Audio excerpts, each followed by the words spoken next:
At 19, they decided my fate without asking if I was ready.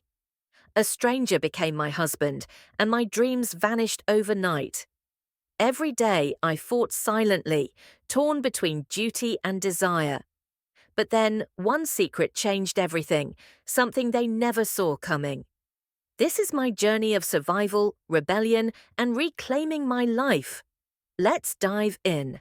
The sound of the cicadas buzzed relentlessly in the blistering summer heat, a constant reminder of how life in my tiny village seemed to be at odds with the world beyond. At 19, I still held on to dreams, though each one seemed farther away than the stars that pierced through the dark skies every night. College, career, independence? These concepts felt like whispers in a distant hall, faint, almost imperceptible. "Amina, come inside. Your father is waiting for you," my mother's voice called out.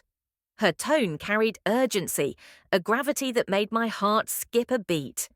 I was sure it would be another lecture about why my life should follow the same well-trodden path as every other girl in our community. "Coming, Amma," I replied, trying to keep my voice steady. Little did I know this time the lecture would come with a decree, one that would change the course of my life forever. Chapter 2. The Announcement. As I entered the small, dimly lit living room, I was met with the stern gaze of my father and the nervous shuffle of my younger brother. Amma stood by the door, her face a mixture of resignation and sadness. "We've found a proposal for you," Baba began without preamble. His tone was final, his expression void of doubt.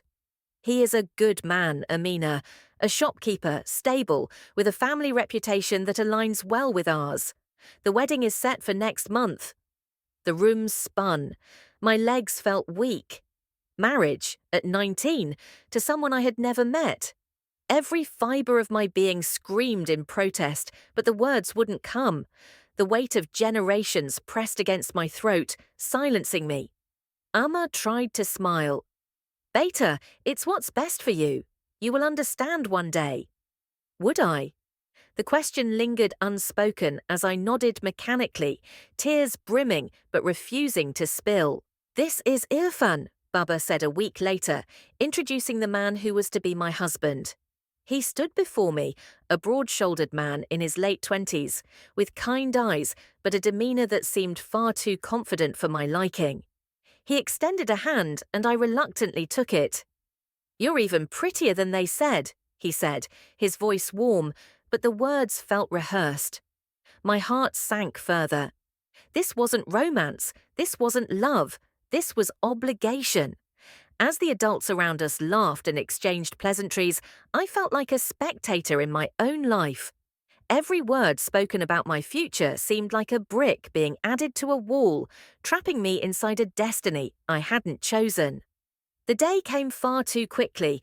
The vibrant reds and golds of my bridal attire felt more like a costume than a celebration of union. Relatives buzzed around, their smiles and congratulations suffocating me. Inside, my heart was screaming, "Why won't anyone listen?" "Be a good wife," Amma whispered, before I stepped out into the courtyard where Irfan waited. Her eyes glistened with tears she wouldn't let fall. That was the moment I realized she too had faced this same fate years ago, and now she was asking me to carry on the legacy. The ceremony was a blur of colors, music, and rituals. At every step, I felt like a marionette, dancing on strings controlled by tradition and expectation. Each moment solidified the idea that my dreams, all the plans I had once envisioned, were now nothing more than figments of a distant past. Chapter 5. A New Reality. Married life was a jarring transition. Irfan wasn't unkind, but he was a stranger with whom I now shared every waking moment. His habits, his routines, his expectations, they were foreign, unyielding, and often dismissive of my own. "You need to learn how to cook properly," he said one day as he sat at the table, unimpressed with the meal I had tried to prepare. "And keep the house clean. My mother has high expectations."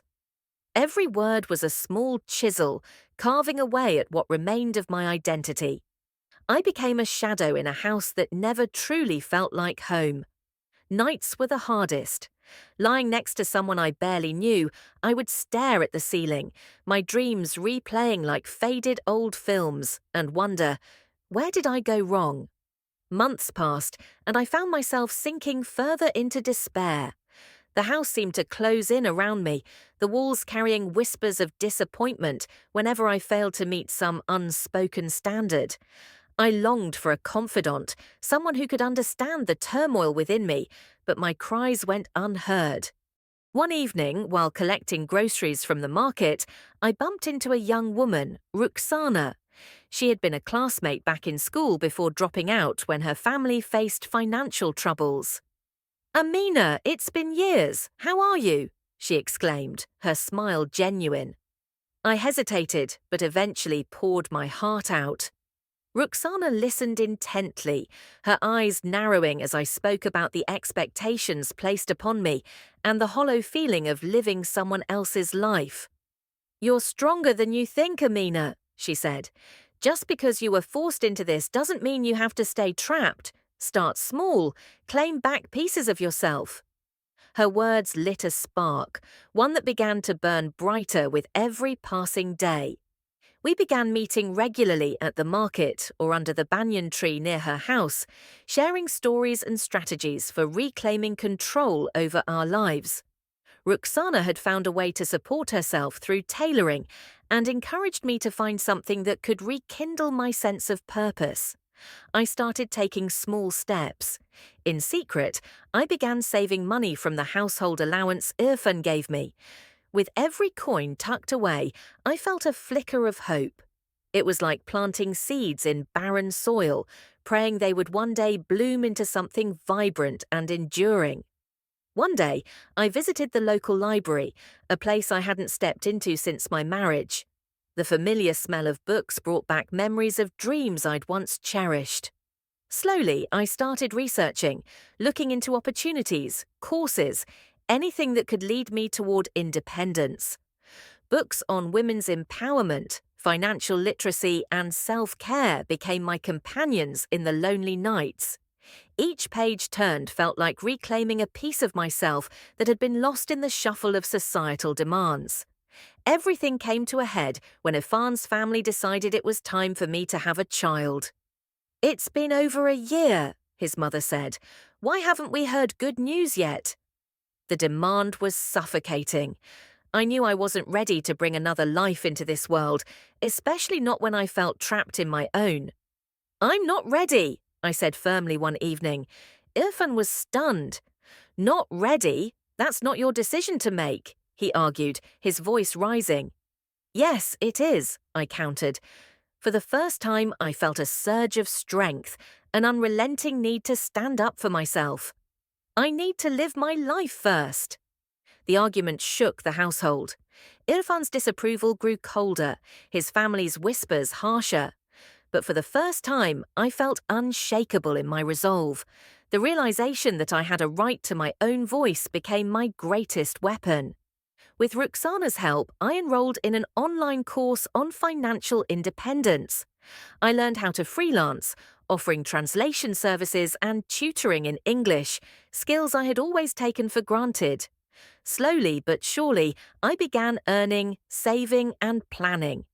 Every small success felt monumental. The first payment from a client, the first email confirming a completed project. Each step reinforced my belief that I could stand on my own. I began to imagine a life beyond the confines of my marriage. One fateful day, with a modest savings account and an overwhelming sense of determination, I packed my bags. Irfan's disapproval was palpable, but I'd reached a point where I no longer cared. "You'll regret this," he said as I walked out the door. But I didn't. For the first time, I felt free. The world ahead was uncertain, but it was mine to navigate. I moved in with Ruxana temporarily, and together we mapped out a future that promised more than survival. It promised growth. Over the months, I continued to build my skills, landing bigger clients and expanding my opportunities. The life I once thought impossible began to take shape. The confidence I had lost was slowly restored with each passing day. Today, I share my story not out of bitterness, but as a beacon for others. If you're reading this and feeling trapped, know that your life is yours to live. Start small, find allies, and believe in your strength. You are more than the expectations placed upon you. You are the writer of your story. Don't let anyone else hold the pen.